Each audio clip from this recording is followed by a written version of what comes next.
नमस्कार दोस्तों, origin point academy में आप सभी का स्वागत है।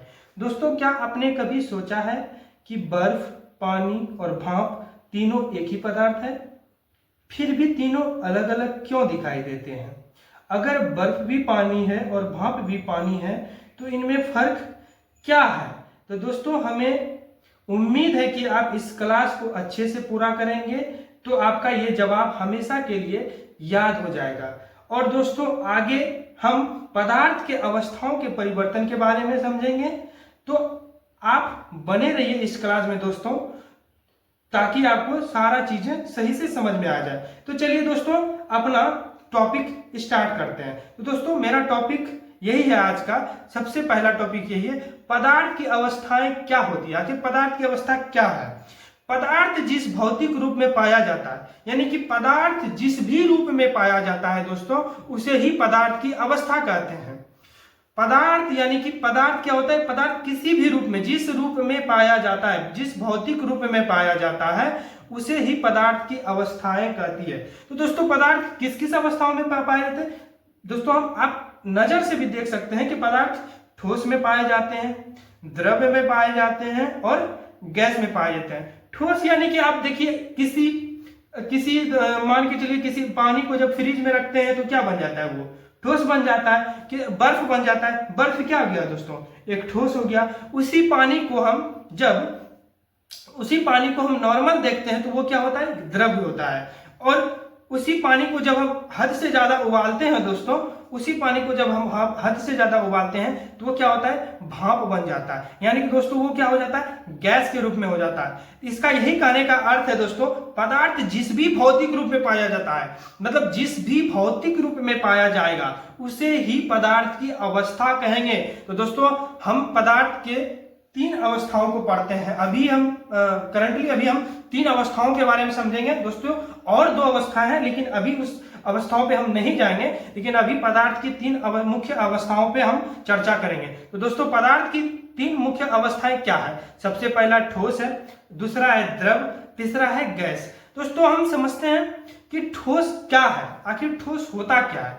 तो दोस्तों, जिस पदार्थ का आकार और आयतन दोनों निश्चित होता है, यानी कि दोस्तों, जिस पदार्थ का आकार और आयतन दोनों निश्चित होता है, मतलब दोनों एक निश्चित पैटर्न में होता है, उसे हम ठोस कहते हैं। यानी कि दोस्तों, ठोस, इसका क्या अर्थ हुआ दोस्तों? जैसे आपके पास यहां अभी हम पेन रख दिए दोस्तों, पेन अभी यहां रख दिए। क्या दोस्तों, अभी अगर हम यहाँ पेन रख दिए, 10 मिनट बाद यहाँ आएंगे दोस्तों, और हम अभी देखेंगे तो क्या ये पेन अपनी जगह से निकल जाएगा या हट जाएगा? यहाँ से दोस्तों नहीं हटेगा, ये अपने जगह पे ही प्रेजेंट रहेगा। तो यहाँ दोस्तों, यही सबसे बड़ा प्रमाण है कि ठोस अवस्थाओं की, ठोस अवस्था का सबसे बड़ा प्रमाण यही है दोस्तों, कि अपने जगह से ये नहीं हिलता। इसका जो भी आकार है, जो भी आयतन है, उसी दोस्तों, क्या ये पेन टूट के ऐसे हो गया? ये पेन ऐसे हो गया? नहीं हुआ। इसका आकार उसी तरह का है और ये आयतन उसी तरह का ही घेरा है, आयतन भी इसका उसी तरह का है। तो दोस्तों, इसका अर्थ यही है कि जिस पदार्थ का आकार और आयतन दोनों निश्चित होता है, उसे हम ठोस कहते हैं। यानी कि अब यह सवाल है कि दोस्तों, कि ठोस का आकार बदलता क्यों नहीं है? आखिर आपके मन में यह भी आया होगा सवाल कि अच्छा ठीक है, ठोस है, इसका आकार नहीं बदलता, आखिर ये इसका आकार क्यों नहीं बदलता है? तो इसका सबसे मेन कारण यही है दोस्तों, कि आकार का इसके अंदर जो, इसके मतलब ठोस के अंदर जो होते हैं, इसके अंदर जो होते हैं मौजूद सूक्ष्म कण के कारण इसका क्या होता है? आकार नहीं बदलता है। इसका क्या होता है? आकार नहीं बदलता है। इसका कारण इसके अंदर मौजूद सूक्ष्म कण का कारण ही आकार नहीं बदलता है। पदार्थ ठोस के अंदर मौजूद सूक्ष्म कण के कारण ही इसका आकार नहीं बदलता है। देखिए, ठोस के सभी कण एक दूसरे के बहुत पास रहते हैं। जो ठोस के कण होते हैं, ये जो ठोस पदार्थ हैं, इसके कण जो होते हैं वो क्या होते हैं? एक दूसरे के बहुत ही पास होते हैं। इनके बीच आकर्षण बल बहुत अधिक होता है दोस्तों। इनके बीच जो आकर्षण बल होता है, इनके बीच आकर्षण बल बहुत ही अधिक होता है। इसलिए ये अपनी जगह से इधर उधर नहीं जा सकते हैं, केवल अपनी जगह पर थोड़ा सा कंपन करते हैं दोस्तों। ये पदार्थ के जो इस ठोस पदार्थ के कण जो होते हैं दोस्तों अपनी जगह पे ही आकर्षण बल लगा के रहते हैं, और ये पदार्थ जो है दोस्तों थोड़ा थोड़ा कंपन होते हैं, यानी कि गति नहीं करते हैं दोस्तों, कंपन होते हैं। यानी कि इसका अंदर जो होता है पदार्थ का कोई भी गति नहीं होता है, इसके अंदर सिर्फ कंपन होते हैं। यही कारण है कि पत्थर, लोहा, लकड़ी, ईंटें, बर्फ, किताब आदि ये सभी हम ठोस पदार्थ में देखते हैं। क्या आपको लगता है ठोस पदार्थ में किताब अपने आप चल जाएगा? नहीं चल जाएगा। क्यों नहीं चलेगा? क्योंकि इसके अंदर जो मौजूद सूक्ष्म कण होते हैं उसके बीच जो आकर्षण बल होते हैं दोस्तों वो बहुत ही मजबूती से होते हैं। इसी कारण जो है दोस्तों वो अपने स्थान पर सिर्फ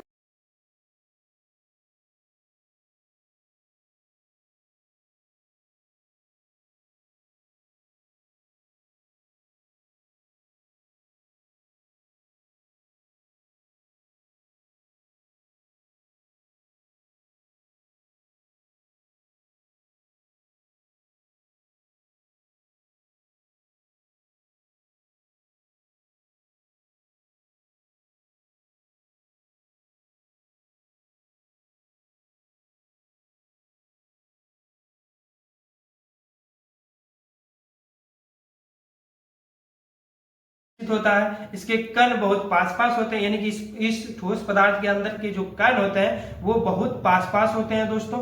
आकर्षण बल सबसे अधिक होता है, इसके अंदर जो आकर्षण बल होता है ये सबसे अधिक होता है दोस्तों। ये संपीड़ित नहीं किया जा सकते हैं दोस्तों, इसे हम कंप्रेस नहीं किया जा सकता, इसे हम दबा नहीं सकते हैं दोस्तों, दबा नहीं सकते हैं। ठोस पदार्थ को हम दबा नहीं सकते हैं। क्या आप पत्थर को दबा लीजिएगा हाथ से? क्या आप पत्थर को दबा दीजिएगा? केवल नहीं दबा पाइएगा। लकड़ी को नहीं दबा पाइएगा, ईंटों को नहीं दबा पाइएगा, इस सभी पदार्थों को आप नहीं दबा पाइएगा, इससे ये संपीड़ित नहीं किया जा सकता है दोस्तों। घनत्व अधिक होता है दोस्तों, ठोस पदार्थ के अंदर जो होते हैं दोस्तों उसके अंदर घनत्व अधिक होता है। इसका आखिर अर्थ क्या हुआ? यानी कि दोस्तों ठोस पदार्थ के अंदर जितने भी कण होते हैं दोस्तों उस आयतन के अंदर जो होते हैं दोस्तों उस पदार्थ के अंदर ज्यादा से ज्यादा कण होते हैं दोस्तों, मतलब घनत्व यानी कि डेंसिटी ज्यादा से ज्यादा उसके अंदर होता है, ज्यादा से ज्यादा कण जो होता है उस आयतन के अंदर होता है। तो इसका आखिर अर्थ यही हुआ कि घनत्व अधिक होता है। कण केवल अपने स्थान पर कंपन करते हैं, ये तो आपको मैं पहले ही बता चुका हूं। कण जो होते हैं अपने स्थान पर कंपन करते रहते हैं। उदाहरण क्या हो गया दोस्तों? पत्थर, लोहा, ईंट, बर्फ, किताब। आई होप दोस्तों आप इतना चीजों को आप समझ लिए होंगे दोस्तों। तो हम आगे की चीजों को समझते हैं। तो दूसरा क्या है दोस्तों? द्रव है। आखिर द्रव क्या होता है? तो दोस्तों द्रव यही चीज है कि जिस पदार्थ का आयतन निश्चित होता है दोस्तों, इसका जो होता है ना, इसके अंदर जो होता है आयतन तो निश्चित होता है लेकिन आकार निश्चित नहीं होता है। इसके अंदर आयतन निश्चित होता है लेकिन इसके अंदर क्या होता है? इसका आकार निश्चित नहीं होता है। उसे हम क्या कहते हैं? द्रव कहते हैं। जैसे कि दोस्तों आप एक गिलास पानी लीजिए, ठीक, उसका क्या है? अभी क्या है? अभी एक गिलास पानी लिए हैं, ठीक है, एक गिलास जैसे पानी लिए हैं, ठीक है। अब उस गिलास के अंदर क्या, वो पानी तो अपना जगह घेर लिया है, उसका आयतन तो फिक्स हो गया है, ठीक। लेकिन उसी गिलास के पानी को हम जब किसी बोतल में डालते हैं तो क्या होता है दोस्तों? इस बोतल से दूसरे बोतल में चला गया तो क्या हुआ? इसका क्या हुआ? आकार तो बदल गया लेकिन क्या हुआ? मात्रा वही रहा, यानी कि उसका जो है मात्रा वही रहा। तो इसका अर्थ यही है दोस्तों, जिस पदार्थ का आयतन निश्चित होता है लेकिन आकार निश्चित नहीं होता है उसे हम द्रव कहते हैं। जैसे कि दोस्तों इसके गुण को समझते हैं दोस्तों। जैसे कि ये समझते हैं द्रव के कण ठोस जितना पास नहीं होते, मतलब द्रव का जो कण होता है दोस्तों, द्रव का जो कण होता है, द्रव पदार्थ का जो कण होता है ठोस के जितना पास नहीं होता है। मतलब ठोस जैसे कि पास पास होता है, ये पास पास नहीं होता है। इसके बीच थोड़ी जगह होती है। इसके बीच क्या होती है दोस्तों? थोड़ी जगह होती है, इसलिए ये एक दूसरे के ऊपर फिसल सकते हैं। मतलब जब आप देखिएगा, जब पानी को आप किसी सतह पे डालिएगा तो वो क्या होता है, पानी यहाँ से वहां चले जाते हैं, मतलब एक जगह से दूसरी जगह चले जाते हैं, फिसल जाते हैं। मतलब ये क्या होते हैं, एक जगह से एक बीच, मतलब इनके बीच क्या होती है, थोड़ी जगह मतलब होती है, मतलब इसके ऊपर क्या होते हैं, फिसल सकते हैं। इसी कारण द्रव जो होता है, द्रव बहता है और बर्तन का आकार ले लेता है। द्रव क्या होता है? बहता है। अभी हम आपको बताए थे किसी सतह पर जब हम पानी को डालेंगे तो क्या होगा, बह जाएगा, यानी कि द्रव क्या होता है, बहता है। इसका आयतन क्या होता है, निश्चित होता है। आकार क्या होता है, निश्चित नहीं होता है। बर्तन का आकार ले लेता है, ये क्या करता है, बर्तन, अब जिस बर्तन में दीजिएगा उसका उसी तरह आकार हो जाएगा उसका। अब ये क्या होता है, बह सकता है, और ये थोड़ा संपीड़ित, यानी कि कुछ हद तक इसको हम दबा सकते हैं। कण लगातार गति करते रहते हैं, द्रव पदार्थ का जो कण होता है दोस्तों, लगातार गति करते रहते हैं। और इसके उदाहरण क्या है दोस्तों इसका, पानी, दूध, तेल, पेट्रोल, शहद आदि। ठीक है दोस्तों, यहां तक हम क्लियर हो गया है दोस्तों, यहां तक हमको लगता है आपको समझ में आ गया होगा दोस्तों। तो हम आगे समझते हैं दोस्तों। तो सबसे पहले यहाँ पे हम तीसरा पॉइंट यही है कि गैस के बारे में हम समझते हैं दोस्तों। आखिर गैस क्या होता है, जिस पदार्थ का न आकार निश्चित होता है और न आयतन निश्चित होता है उसे हम क्या कहते हैं, उसे हम गैस कहते हैं। जिस पदार्थ का न आकार निश्चित होता है और न आयतन, उसे हम क्या कहते हैं, उसे हम गैस कहते हैं। उसे हम क्या कहते हैं दोस्तों, उसे हम गैस कहते हैं। अगर यदि मैं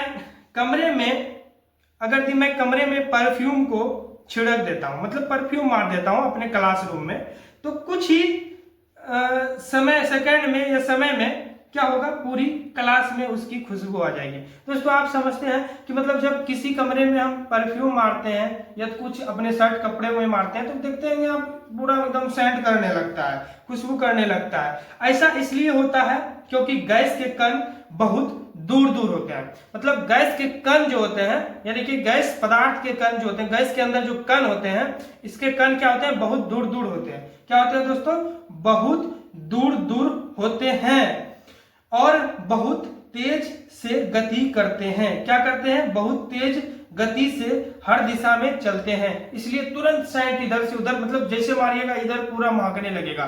तो इसका अर्थ यही है दोस्तों कि जिस पदार्थ का आकार निश्चित हो और ना आयतन निश्चित हो उसे हम गैस कहते हैं। जैसे इसका क्या होता है, आकार निश्चित नहीं होता है, आयतन निश्चित नहीं होता है, पूरे बर्तन में फैल जाती है, कणों के बीच अधिक दूरी होती है, मतलब कणों के बीच अधिक दूरी होती है, आकर्षण बल सबसे कम होता है दोस्तों। इसके अंदर जो अट्रैक्शन फोर्स होता है दोस्तों, गैस के अंदर सबसे कम होता है, आसानी से संपीड़ित कर सकते हैं दोस्तों। इसको हम आसानी से दबा सकते हैं, जैसे कि oxygen, nitrogen, hydrogen, carbon dioxide आदि, ये सब क्या है दोस्तों, ये सब गैस है दोस्तों। तो दोस्तों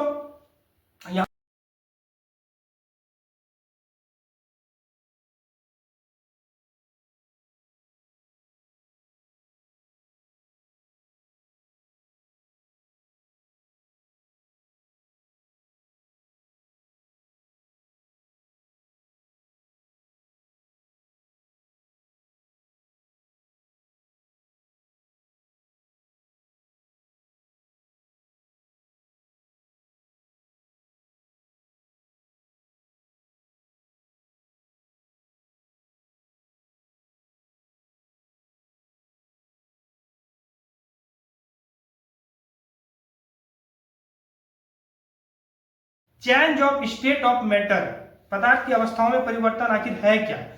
अवस्था परिवर्तन का अर्थ है पदार्थ बदलना नहीं। मतलब जब हम पदार्थ की अवस्थाओं के परिवर्तन के बारे में सोचते हैं तो हमें मन में लगता है कि पदार्थ ही बदल जाता है। दोस्तों ऐसा कुछ भी नहीं है। अवस्था परिवर्तन का अर्थ पदार्थ बदलना नहीं है, बल्कि उसकी भौतिक अवस्था बदलना, यानी कि पदार्थ के अंदर जो अवस्थाएं होती है, उसकी भौतिक अवस्थाएं होती है, उसका बदलना। तो अवस्था आखिर अवस्था परिवर्तन क्या होता है दोस्तों, अवस्था परिवर्तन के बारे में समझते हैं। यहां तक आपको दोस्तों क्लियर होगा कि अवस्था परिवर्तन का अर्थ है पदार्थ बदलना नहीं। यहां तक आप ये चीजें आपको कंफर्म हो गया होगा कि आखिर हम अवस्था परिवर्तन को जब हम पढ़ाएंगे तो इसका यही अर्थ है कि पदार्थ नहीं बदलता है। अवस्था परिवर्तन में पदार्थ नहीं बदलता है, लेकिन उसकी भौतिक अवस्थाएं जरूर बदलती है। तो दोस्तों अभी हम अवस्था परिवर्तन के बारे में समझने जा रहे हैं। चेंज ऑफ स्टेट, आखिर अवस्था परिवर्तन होता क्या है। तापमान या दाब में परिवर्तन के कारण, जब भी किसी पदार्थ के अंदर तापमान या दाब में परिवर्तन के कारण, परिवर्तन जो होता है पदार्थ का एक अवस्था से दूसरे अवस्था में बदलना अवस्था परिवर्तन कराता है। जैसे अवस्था परिवर्तन का अर्थ यही है कि तापमान, जैसे कि हम जब जैसे कि हम जब टेम्परेचर देंगे और दाब में जब परिवर्तन होगा, उसके प्रेशर में जब परिवर्तन होगा, तो उसके कारण पदार्थ एक अवस्था से दूसरी अवस्थाओं में बदल जाएगा। तो इसी प्रक्रिया को हम क्या बोलेंगे, अवस्था में परिवर्तन बोलेंगे दोस्तों। तो सबसे पहले हम क्या देखते हैं, सबसे पहले अवस्था में परिवर्तन में हम क्या क्या चीजों को समझेंगे कि गलन क्या होता है, जमना क्या होता है, वाष्पीकरण क्या होता है, संघनन क्या होता है। इन सभी चीजों को दोस्तों हम समझेंगे एक एक करके चीज। तो दोस्तों चलिए हम अभी इन सभी चीजों को सही से समझते हैं दोस्तों। तो सबसे पहले हम दोस्तों समझते हैं कि गलन क्या होता है दोस्तों। सबसे पहले हम इस चीजों को समझते हैं दोस्तों कि आखिर गलन होता क्या है। गलन, इसमें क्या होता है दोस्तों, ठोस से द्रव के रूप में बदलता है। ठोस पदार्थ क्या होता है, द्रव पदार्थ में क्या होता है दोस्तों, बदल जाता है। तो जब हम उष्मा देने पर ठोस का द्रव में बदलना गलन कहलाता है। मतलब जब हम टेम्परेचर देंगे तो क्या होगा, ठोस का पदार्थ क्या होगा, मतलब द्रव में बदल जाएगा। उसे ही हम क्या कहेंगे, गलन कहेंगे। मतलब उष्मा देने पर, जब हम उष्मा देने पर ठोस पदार्थ द्रव में बदलना गलन कहलाता है। क्या कहलाता है दोस्तों, ये ठोस है, ये द्रव है दोस्तों। जब हम ठोस पदार्थ में जब हम उष्मा देंगे दोस्तों, जैसे कि आप एक तरह से समझ सकते हैं दोस्तों, जैसे कि बर्फ को धूप में रख दीजिए। मतलब आपके पास ठोस पदार्थ क्या है, बर्फ है दोस्तों। आप जब उस बर्फ को धूप में रख दीजिएगा तो कुछ समय बाद वह पानी बन जाएगी दोस्तों। क्या होगा, वो कुछ समय बाद क्या होगा, पानी बन जाएगी। ऐसा इसलिए होता है क्योंकि बर्फ ने उष्मा ग्रहण की। मतलब क्या किया दोस्तों, बर्फ जो होता है, बर्फ ने क्या किया दोस्तों, ये बर्फ ठोस पदार्थ है, ये ठोस पदार्थ क्या किया, उष्मा ग्रहण किया दोस्तों। जब हम देखिए, आप जब फ्रिज में रखे हैं, क्या है, ये ठोस में है, ठीक है। आप जब आपको खुला मैदान में जब धूप उगेगा, कहीं रख दीजिएगा तो क्या होगा, इसके अंदर तापमान तो आएगा ही, टेम्परेचर कुछ ना कुछ आएगा। तो टेम्परेचर जब आएगा तो क्या होगा दोस्तों, इसके अंदर क्या होगा, ये जो है धीरे धीरे क्या होगा, पानी की तरफ बनना स्टार्ट कर देगा। तो ऐसा इसलिए होता है क्योंकि बर्फ ने उष्मा ग्रहण कर लेता है। मतलब बर्फ क्या करता है, उष्मा को ग्रहण कर लेता है। बर्फ यानी कि बर्फ के ऊपर उष्मा लगने लगता है, टेम्परेचर लगने लगता है, मतलब तापमान लगने लगता है।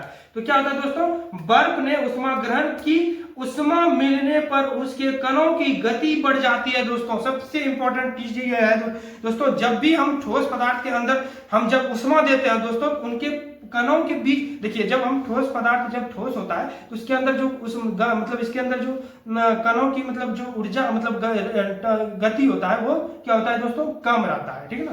कणों की गति क्या होती है दोस्तों, कम रहती है। तो इसके बीच क्या होते हैं, कणों की गति कम रहती है, लेकिन कणों की जब हम उष्मा देते हैं, जब इस पे जब हम टेम्परेचर देते हैं तो कणों की गति बढ़ गई। मतलब क्या होती है, कणों की गति बढ़ जाती है और वे पहले जितनी मजबूती से जुड़े नहीं रहते हैं, इसलिए बर्फ पिघलकर पानी बन गए। मतलब दोस्तों, जब हम इस पदार्थ के अंदर, ठोस पदार्थ के अंदर, जब फ्रीज से मान के चलिए ठोस, मतलब आपके पास मान के चलिए बर्फ है, जब आप बर्फ को पानी मतलब आप रख दीजिएगा ऐसे धूप में, कहीं ऐसे रख दीजिएगा, देखिएगा धीरे धीरे पानी बन जाएगा। तो पानी इसलिए बनेगा दोस्तों क्योंकि जब उस पर उष्मा पड़ेगा दोस्तों, तो उसके अंदर क्या होगा दोस्तों, वो क्या होगा, गति करना स्टार्ट कर देगा। गति उसके अंदर क्या होगा, कणों के बीच क्या होगा, कणों की गति मतलब बढ़ जाएगी। और पहले जितना जैसे मजबूती से वो कण पकड़े थे दोस्तों, आकर्षण बल से, उष्मा देने पर वो क्या होगा दोस्तों, इससे मतलब जुड़े नहीं रहेंगे और इसलिए ये बर्फ पिघल कर क्या हो जाएंगे दोस्तों, ये पानी बन जाएंगे। तो इससे हम यही समझ में आया दोस्तों, ठोस से द्रव बन गया, यानी कि उष्मा देने पर ठोस का द्रव में बदलना गलन कहलाता है। दूसरा क्या है दोस्तों, जमना, फ्रीजिंग। आखिर जमना क्या होता है, द्रव से ठोस में बदलना, यानी कि द्रव का ठंडा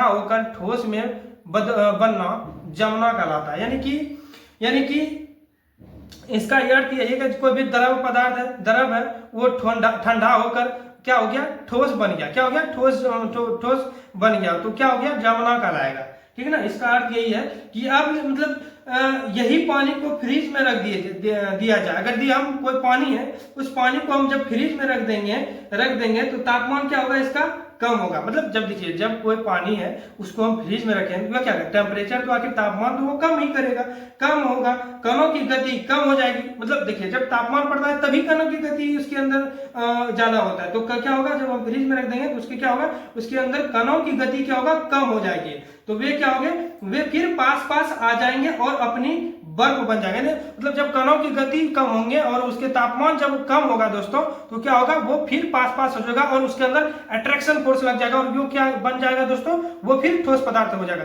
यानी कि देखिए ना, पानी से बर्फ बन गया तो क्या हो गया, यही तो हमारा यही होगा ना, यही तो हमारा ये जमुना कलाया ना। जैसे पानी से बर्फ बन गया तो जमुना कला गया, यानी कि द्रव का ठंडा होकर ठोस बनना जमुना कहलाता है। यानी कि ठोस यानी कि बर्फ से पानी बन गया, ये क्या हो गया, गलन कला गया, गलन कहलाया। तो यही सिंपल सा कॉन्सेप्ट है दोस्तों ये सब चीजें। तो दोस्तों चलिए आगे हम समझते हैं वाष्पीकरण। आखिर वाष्पीकरण क्या होता है। द्रव का गैस में बदल जाना, यानी कि कोई भी पदार्थ जब द्रव है वो गैस में बदल जाता है तो उसे हम क्या कहते हैं, वाष्पीकरण कहते हैं।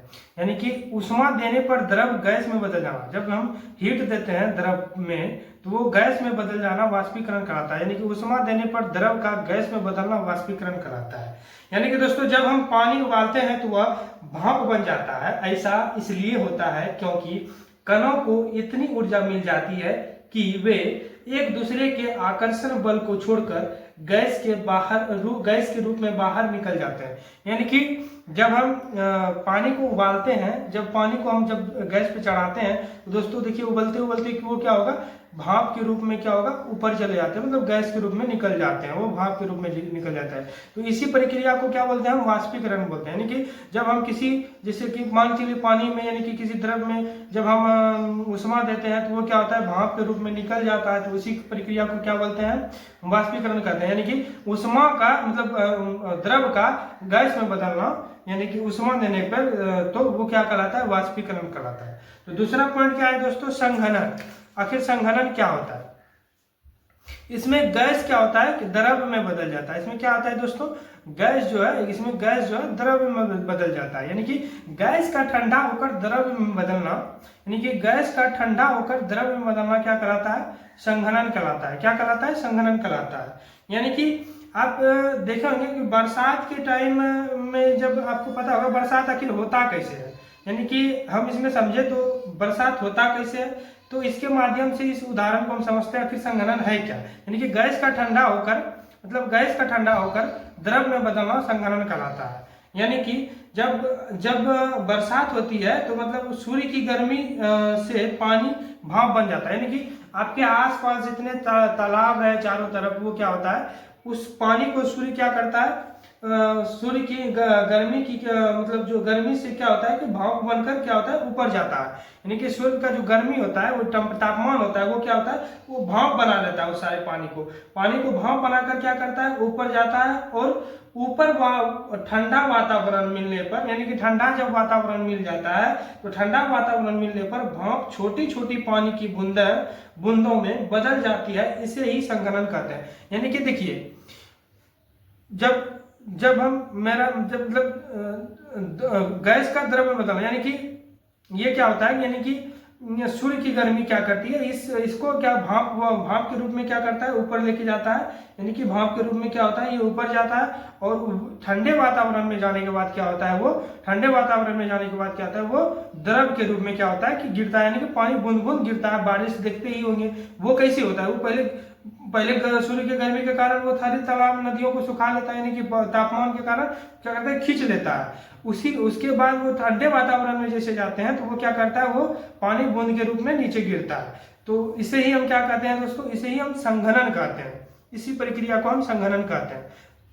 फिर दूसरा प्रक्रिया क्या है दोस्तों, दूसरा टॉपिक है, दूसरा ये है कि ऊर्ध्वपातन। ऊर्ध्वपातन क्या होता है, ऊर्ध्वपातन, इससे दोस्तों ठोस से सीधे गैस में बदल जाता है। इसमें क्या होता है, ठोस से सीधे गैस में बदल जाना। यानी कि कपूर हुआ, आयोडीन हुआ, अमोनिया क्लोराइड हुआ, ये सब क्या है दोस्तों, ये सब ठोस पदार्थ हैं। ये क्या होते हैं, ठोस द्रव नहीं बनते हैं। कपूर से द्रव नहीं बनते, ये सीधे गैस बन जाते हैं। यानी कि कपूर को जब आप देखिएगा, प्रयोग कीजिएगा घर में, यानी कि कपूर को जलाए बिना खुला छोड़ दीजिएगा तो कुछ समय बाद वह धीरे धीरे गायब हो जाएगा। यानी कि आप कपूर को जब खुला छोड़ दीजिएगा तो क्या होगा, धीरे धीरे गायब हो जाता है। तो वो पहले द्रव नहीं बनता है बल्कि सीधे गैस में बदल जाता है। इसी प्रक्रिया को क्या कहते हैं, ऊर्ध्वपातन कहते हैं। दोस्तों समझ में आ गया इस चीज को, इस टॉपिक को। अब क्या है दोस्तों, निक्षेपण। क्या है निक्षेपण? निक्षेपण क्या होता है? जब कोई गैस बिना द्रव बने, जब कोई गैस बिना द्रव बने सीधे ठोस में बदल जाती है तो इस प्रक्रिया को हम निक्षेपण कहते हैं। यानी कि जब कोई गैस बिना द्रव बने, यानी कि गैस का बिना द्रव में बने, यानी कि गैस से सीधे ठोस बन जाती है, उसी प्रक्रिया को क्या कहते हैं दोस्तों, निक्षेपण कहते हैं। यानी कि जब कोई गैस बिना द्रव बने सीधे ठोस में बदल जाती है, इस प्रक्रिया को हम निक्षेपण कहते हैं। यानी कि पहला क्या होता है दोस्तों, इसका उदाहरण, सर्दियों की सुबह आपने खेत या घास पर सफेद सफेद परत देखी होगी, इसे हम पाला कहते हैं। यानी कि इस समय क्या हुआ, सर्दियों के समय बारिश तो नहीं हुआ, लेकिन वो पाला कैसे आया, आखिर सफेद चीजें कैसे आई, तो वो बर्फ आखिर वो आया कैसे? तो हमें इसमें क्या करता होता है कि हवा में जल वाष्प मौजूद रहती है। मतलब हवा में क्या होता है, आपको पता ही होगा कि हवा में क्या होता है, जल वाष्प मौजूद रहती है। तो रात में जब तापमान बहुत कम हो जाती है, आपको ये अभी भी हम अगले संघनन टॉपिक में समझाए थे कि जल वाष्प क्या करते हैं, सूर्य के तापमान से क्या होता है, वो जल को क्या करते हैं, वो खींच लेते हैं और जल वाष्प में हो जाते हैं, मतलब वो भाप बन जाते हैं। तो मतलब जल वाष्प मौजूद रहती है और रात में वह तब तापमान बहुत कम हो जाता है। मतलब जब टेम्परेचर ठंडी वातावरण में जाती है, यानी कि जब टेम्परेचर कम हो जाती है, तो यह जल वाष्प बिना पानी बने सीधे बर्फ के छोटे छोटे कणों में बदल जाती है। यानी बिना पानी बने सीधे गैस से सीधे ठोस में चले आते हैं। यानी कि जल वाष्प गैस हो गया और गैस से सीधे बर्फ बन गया, यानी कि ठोस बन गया। तो इससे क्या हो गया, मतलब ये एक प्रक्रिया हो गया, यानी कि गैस से ठोस में बदलना निक्षेपण कहलाता है, सीधे ठोस में बदलना। यानी कि उसके बाद फिर क्या होता है दोस्तों, दूसरा एग्जांपल क्या है दोस्तों, दूसरा एग्जांपल है फ्रिज की दीवार। जब देखिएगा, कभी आपने देखा होगा कि फ्रिज के अंदरूनी दीवार पर बर्फ जमा हो जाती है, यानी कि फिर फ्रीजर के अंदर देखिएगा आप, उसके अंदर देखिएगा बर्फ का छोटा छोटा ऐसे लंबा ऐसे जम जाता है, बर्फ सब का दीवार जम जाता है। क्या इसमें कहीं पानी डाला है कोई? आप बताइए, इसमें जो बर्फ जमा उसमें क्या पानी डाले हैं? नहीं डाले हैं। तो ये सब प्रक्रिया कैसे होता है? जब हम फ्रीजर खोलते हैं तो कमरे की हवा के साथ जल वाष्प भी अंदर जाती है। यानी कि जब हम फ्रीजर को खोलते हैं तो कमरे की जो हवा होती है उसके साथ जल वाष्प भी उसके अंदर जाती है। फ्रीजर के अंदर बहुत कम तापमान होने के कारण, यानी कि फ्रीजर के अंदर जब कम तापमान होता है, फ्रीजर के अंदर कम तापमान होने के कारण वही जल वाष्प सीधे बर्फ बन जाती है। यहाँ पे पानी का कोई मतलब नहीं रहा, वो जल वाष्प से ही वो ठंडे वातावरण में जाने के कारण क्या हो गया, गैस से सीधे ठोस में बदल गया। इसी प्रक्रिया को क्या कहते हैं दोस्तों, निक्षेपण कहते हैं। तो दोस्तों दूसरा पॉइंट और लास्ट पॉइंट क्या है कि गुप्त ऊष्मा आखिरकार क्या होता है। गुप्त ऊष्मा दोस्तों हम दो प्रकार से पढ़ते हैं। तो पहला क्या होता है, तो पहला देखते हैं दोस्तों, सबसे पहले हम देखते हैं गुप्त ऊष्मा होता क्या है। तो वह ऊष्मा जो किसी पदार्थ की अवस्था बदलने में खर्च होती है। दोस्तों कोई भी पदार्थ है, जिस पदार्थ को आप जैसे भौतिक अवस्था में जैसे बदलते हैं, सारे पदार्थ को अवस्था जैसे पदार्थ तो नहीं बदलता है, लेकिन उसका अवस्था बदलता है, तो उसी अवस्था बदलने में खर्च होती है, लेकिन उस समय उसका तापमान नहीं बदलता है। यानी कि उसका, जब ये गुप्त ऊष्मा का काम होता है तो उसमें टेम्परेचर नहीं बदलता है, लेकिन गुप्त ऊष्मा उसे ही कहते हैं। यानी कि वह ऊष्मा जो किसी पदार्थ की अवस्था बदलने में खर्च होती है, लेकिन उस समय उसका तापमान नहीं बदलता, वह गुप्त ऊष्मा कहलाती है। यानी कि उदाहरण के माध्यम से हम समझते हैं कि गुप्त ऊष्मा कैसे, मतलब क्या इसका है। तो सबसे पहले उदाहरण पहला है गलन की गुप्त ऊष्मा। आपके पास 0 डिग्री सेल्सियस की बर्फ है, यानी कि 0 डिग्री सेल्सियस की बर्फ है, इसे गर्म करना शुरू करते हैं। यानी कि जब हम 0 डिग्री सेल्सियस बने, यानी कि बर्फ को जब हम गर्म करना शुरू करते हैं तो हमें लगेगा कि तापमान तुरंत 1 डिग्री सेल्सियस हो जाता है। हम देखिए, आप ही देखिए, बर्फ को तुरंत गर्म करिएगा तो आपको लगेगा कि इसका टेम्परेचर बढ़ रहा है, 1 डिग्री सेल्सियस हो गया, 0 डिग्री सेल्सियस। लेकिन ऐसा नहीं होता, ऐसा नहीं होता है जब तक पूरी बर्फ पानी में बदल नहीं जाता। यानी कि जब तक पूरी बर्फ जो है पानी में बदल नहीं जाता, तब तक तापमान 0 डिग्री सेल्सियस ही रहता है। यानी कि जब तक ये पानी मतलब बर्फ जो होता है ये पानी में नहीं बदल जाता है तब तक जो होता है तब तक तापमान 0 डिग्री सेल्सियस ही रहता है। तो हमने जो उष्मा दी है वो कहाँ गया? आखिर जो आपका भी सवाल होगा कि आखिर हमने जो उष्मा दिया है आखिर वो उष्मा कहाँ गया? तो वह उष्मा बर्फ के कणों को अलग करने में लगी है, इसलिए इसे गुप्त उष्मा कहते हैं। यानी कि आपने जब बर्फ को गर्म करने के लिए टेम्परेचर उष्मा दिया तो वो उष्मा उस समय आपका उष्मा मतलब 1 डिग्री सेल्सियस तापमान आपका ये नहीं होगा, उस 0 डिग्री सेल्सियस ही रहेगा जब तक वो उस मतलब जो है जब तक वो बर्फ पानी यानी कि द्रव ना बन जाए। तो उस समय आप बोलेंगे कि आखिर हम जो ये हीट दिए हैं तो वो हीट आखिर गया कहाँ? तो वो हीट क्या करता है? तो उस बर्फ के कणों को मतलब जो बर्फ के कण होते हैं उसको अलग करने में लग जाती है, मतलब उसको अलग करने में उस टेम्परेचर जो हीट होता है वो हीट जो होता है वो उसमें खर्च हो जाता है, इसलिए इसे हम गुप्त उष्मा कहते हैं। तो दूसरा पॉइंट क्या है दोस्तों? लास्ट पॉइंट क्या है गुप्त उष्मा का?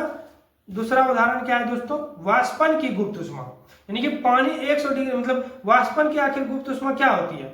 अब 100 डिग्री सेल्सियस पर पानी उबल रही है, मान के चलिए 100 डिग्री सेल्सियस पर पानी उबल रही है। अगर हम गैस बंद ना करें, अगर हम गैस बंद ना करें तो और लगातार गर्म करते रहे तो क्या तापमान तुरंत 100 डिग्री सेल्सियस हो जाएगा? नहीं होगा। यानी कि जब हम लगातार गर्म करते रहेंगे तो उसका तापमान क्या होगा? 100 डिग्री सेल्सियस 101 डिग्री सेल्सियस नहीं होगा। जब तक सारा पानी भाप नहीं बन जाए, जब तक हम गर्म करते रहेंगे जब तक ये सारा पानी भाप के रूप में नहीं बन जाता है तब तक तापमान मेरा 100 डिग्री सेल्सियस का 100 डिग्री सेल्सियस ही रहेगा जब हम 100 डिग्री सेल्सियस पे उसको गर्म करते रहते हैं। तो ऐसा इसलिए होता है क्योंकि दी गई उष्मा पानी को भाप में बदलने में खर्च हो रही है, मतलब दी हुई उष्मा जो होती है उसको पानी को भाप में बदलने में खर्च हो रही होती है। तो इसे ही मतलब तो तापमान बढ़ने में नहीं होती, यानी कि इसको तापमान बढ़ने में नहीं होती है, यही वाष्पन की गुप्त उष्मा है।